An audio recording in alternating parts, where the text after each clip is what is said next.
It was Samhain Eve in the human realm, and the village had gathered together to celebrate the sun god, who had shone so beautifully for them all summer. He had danced among the clouds and kissed the horizon and played with all the children. And now it was time for him to go through the portal into the underworld and tend to all the seeds over winter and collect wisdom from the darkness. So the village gathered, and there was feasting and partying, and the sorceresses made sure that they gifted the sun god the protective crystals that would keep him safe during his descent into the underworld. And the sun god, using his power of warmth and brightness, lit the fire for the party and ate together with the people for one last time until spring. It came to the time to open the portal, and the sorceresses and the sun god gathered together, and the village gathered around them. And the sorceresses said, "Sun god, are you ready to go down into the underworld?" He said, "Yes, I am ready." "Do you have the crystals we gifted you to keep you safe in the darkness?" The sun god smiled and reached into his pocket. But wait, they weren't there where he'd left them. Panic started to ripple through the crowd. The sorceresses said, "Sun god, if you do not have your crystals, you cannot go down into the dark. And if you do not go into the dark, then winter will not happen. The wheel must turn. The seasons must change." A voice piped up from the crowd. "It must have been someone really evil to have taken those crystals." Everyone nodded. "You're right. This is a bad person who's taken the crystals." And a little boy stepped out of the crowd and said, Perhaps it's the big bad dragon who lives in the cave above the village." And everyone said, "Yes, there is no one more evil than the big bad dragon. It must have been him." So the sun god puffed up his chest and said, "I will go up to the cave of the dragon and retrieve the crystals so that I may descend into the underworld." Everyone cheered, "Oh, he's so noble and kind. Thank you, sun god." And off he went, up the big dark hill towards the cave of the dragon. His heart started to beat a little faster, and sweat beaded on his brow as he approached the big opening of the cave. And he stepped in, step by step, down a huge dark tunnel, until he saw a light in the distance. As he approached, the tunnel opened into a big cavern lit by firelight, and there was treasure in this cavern, bright shining treasure. He thought, he must have the crystals. This dragon loves treasure. How could he resist a little more? And he called out into the darkness, "Big bad dragon, I am the sun god, and I have come to retrieve the crystals you have stolen from us."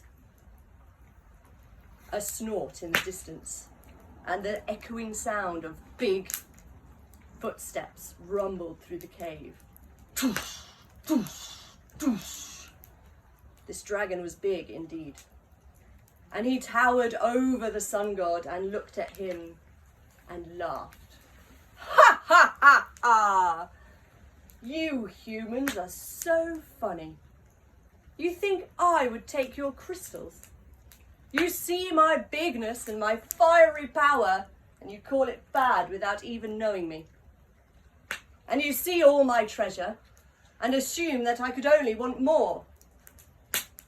It is not my fault that you cannot see the treasure that lies within you, or your own power, so you make yourselves jealous of mine. And now you come here, accusing me for your own carelessness. The sun god was a little stunned and thought, he's probably right actually, and he's quite big. We would have noticed if he'd come and taken our crystals. He felt a bit silly, and he said, "Dragon, I am so sorry, but we are in a desperate situation here. Because if I don't get those crystals back, then I cannot go down into the depths of the underworld. And winter will not come. The wheel will not turn. And at this, the dragon was listening. Because for him, winter was very important. This was the time he could hibernate and recharge his fiery belly and snuggle down amongst all his delicious treasure. And he said, "Okay, I don't know exactly where your crystals are, but I've heard that there is a tricky being who lives down in the swamp. Perhaps you should go there and check it out." So the sun god thanks the dragon and apologises once more for his assumptions and trudges down the hill to the swamp, squishing through the boggy earth. And as he approaches the swamp, he starts to hear merriment, like perhaps a party is going on. He's very confused. He thought the swamp was going to be quite scary. He's still a little unsure, so he finds a little rock to crouch behind and peers out. And in the swamp are hundreds of frogs, jumping, shouting, screaming, and drinking. "She's coming! She's coming! Any minute she's going to be here! Oh, we love her so! I can't wait to see her!" And at that moment, the ground begins to tremble and shake, and out of the swamp rises the Swamp Queen, dripping in mud and smiling so smilily at all the frogs. And at the sight of her, they just scream, "Oh my goodness, look at her! Oh, she's here! Yes!" They're so excited. And she says, "My dear adoring frogs, the feast will now begin." Woohoo! And out of the background, these plates float through the crowd, covered in flies and wasps and frogs' favourite things. And they eat. These frogs eat and scream, just overcome by the adoration of the Swamp Queen. They cannot even remember themselves. And they eat and eat and eat and eat until they start to explode like fireworks. Frogs everywhere exploding. And the screaming starts to stop as the frogs just become skins on the ground. And the Swamp Queen is overcome by the silence. The heavy, lonely silence. And she begins to pick up the skins of all the frogs. And as she does, she cries. And she begins to sew them together into a cloak that she wraps around herself and puts the hood over. The sun god is pretty scared and very confused about what's going on. But he has to get the crystals, so he must ask her. He steps out from behind this rock and says, "Your Majesty, I'm sorry to disturb you, but I'm looking for the protective crystals that will help me get to the underworld. And I've been directed here to ask if you know where they are. I need them back, because if I don't have them back, winter will not come." At this, the Swamp Queen takes off her hood and looks at him. "But winter must come. Without the turning of the seasons, I will not have any more frog admirers. And without my frog admirers, who believe so furiously in me and this character they have created, the Swamp Queen, I will fade away into non-existence. The wheel must turn. I do not have your crystals. Ask the goblins." She points towards the forest. The sun god is feeling a little defeated now because time is running out, but he takes her word for it and goes towards the goblins. Out of the swamp, into the deep dark wood. Trees cover the sky. He walks and walks. He starts to feel the feeling of eyes watching him, and he starts to hear the giggles of goblins in the forest. And then he starts to feel a little tug on his trousers, and the other trouser, and his shirt, and his hair, and then suddenly they're all over him, scuttling all over him. And he shouts, "Stop, goblins! I do not have time for your evil mischief! I must find the crystals!" And the goblins do stop, and they look up at him. But the sun god looks down at them and is so disgusted by their ugly, slimy, warty faces that he tears his face away. Oh, where are they? The poor little goblins are a little sad about this. You've come all this way to ask for help and you can't even look at us in the eyes. That's a bit rude. And with all your light, sun god, you look upon us and call us ugly. But we are not beings of the light. We are of the dark. And here in the dark, we feel one another with our hearts. We do not look with our eyes. What do you feel when you look with your heart, sun god? And the sun god relaxes. Because truly he can feel in his heart the kinship and playfulness of the goblins. And again, he is a little ashamed of how he's judged them. I'm sorry, goblins. I just need to find the crystals. I have to find them.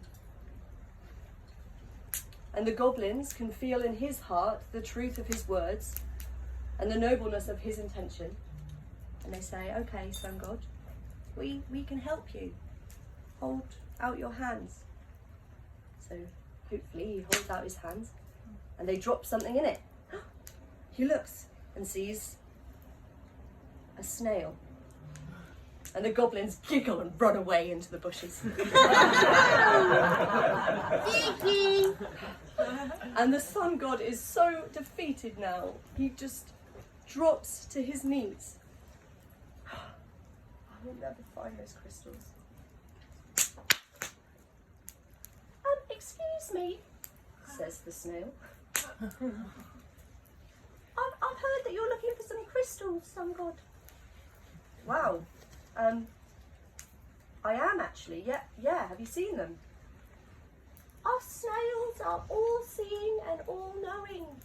We hear and see it all. And we are cosmically connected to one another. And I can tell you now that over there, by that oak tree, there's a snail brother watching a little boy holding some crystals in his hand. The sun god gets up. Wow, thank you, snail. And he wanders over to the oak tree, carefully holding the snail, of course. And sure enough, sitting in the roots of the tree is a little boy. The sun god knows this little boy very well, for they have grown to love each other over the summer and played together many times. He gently puts down the snail and approaches the boy. On seeing the sun god, the boy looks up and cries, "I'm sorry, sun god. I just didn't want you to go. And winter's so cold and dark and scary. Why can't it just be summer all the time?" The sun god's heart lightens and he embraces the boy.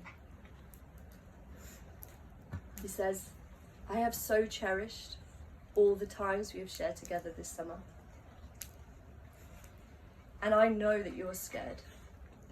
There are so many things in this life to be scared of. But facing that fear is how we find strength. And meeting the darkness is how we find the light within ourselves.